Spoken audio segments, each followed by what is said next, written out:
Shou biznesida yana bitta yangilik. Xonanda Lola ijodiy faoliyatini yakunladimi?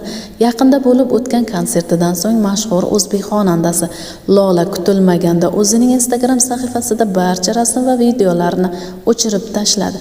Avvaliga postlar o'rniga u qisqa xabar yozib qoldirdi. Biz yana qachondir uchrashamizmi, yo'qmi bilmayman, lekin sizlarni va bu kunlarni eslab yuraman, yuragimda saqlayman deb yozadi. Xonandaning bu harakati muxlislar orasida katta muhokamalarga sabab bo'ldi. Ko'pchilik Lolaning ijodini to'xtatmoqchi ekanini taxmin qilmoqda, biroq xonandaning o'zi bu haqda hali rasmiy bayonot bermadi. Ba'zi muxlislar esa u shunchaki og'ir gastrol safaridan so'ng ijodiy tanaffus olishga qaror qilgan bo'lishi mumkin degan fikrlarni bildirmoqda. Xonandaning ijtimoiy himoya agentligida ish boshlashi mumkinligi haqida ham xabarlar mavjud.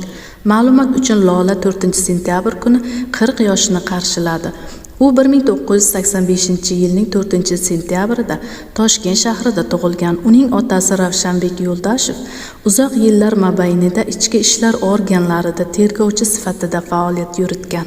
Shu bilan birga uning san'atga qiziqishi ortidan Ravshanbek Yo'ldashev keyinchalik ko'plab yulduzlarni kashf qilgan.